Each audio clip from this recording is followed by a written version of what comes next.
Right, good afternoon. We're back on it again. Seriously struggling with teenager fatigue at the minute. For those of you that've got them, will understand exactly what that means. However, we're back on the bus, which is good. And where were we last time? We took the engine and the gearbox out, didn't we? And the reason I took it out was I've had some oil leaks to do on the engine.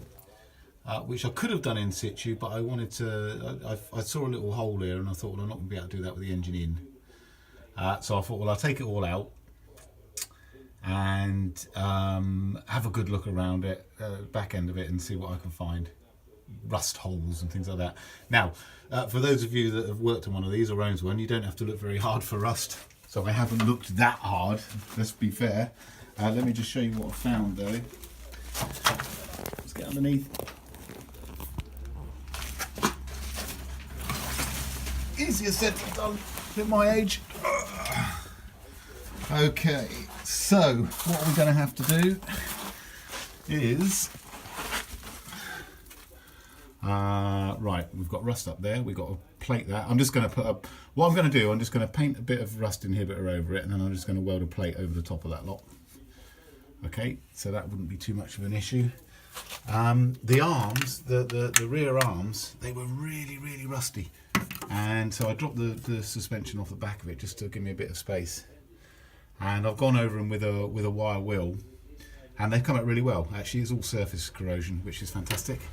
So what I'll probably do is just clean those up properly and then just put a lick of paint on them just to seal them back up again. Same on this one here. I've taken all of the insulation, the engine insulation out, and gone over this lot with a wire wheel, and it's all very surface rusty. No holes though, which is fantastic, so I'm just going to paint all of this and then put the insulation back over the top of it. There is one hole down here, so you can see that hole there, but I'm going to plate that from the inside. I'm not going to do it from the outside.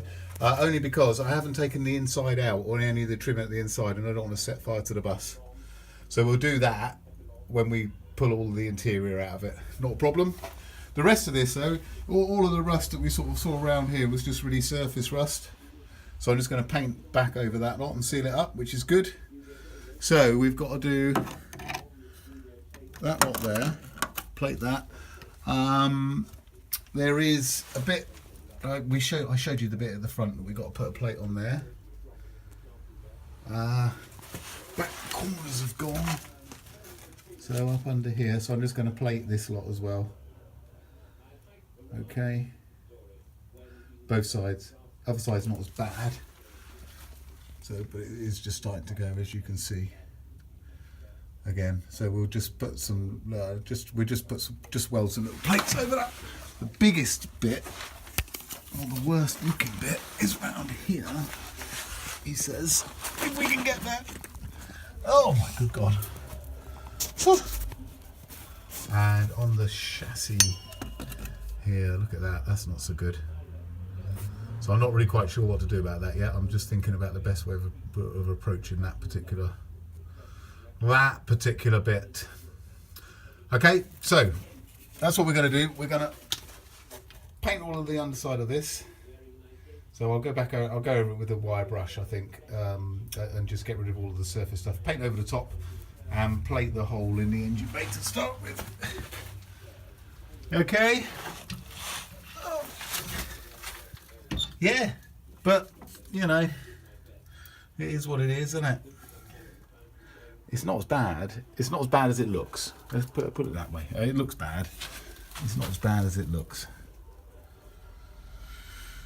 Right, so I'm going to start with this, and then at least I know, or at least I feel like I've done something. So I'm going to grind away, get some nice metal to weld on, paint it, make a little plate up, and weld a plate over the top. Should we do that? Let's do that first. Let's do it now, and then we'll get somewhere, won't we? Okay.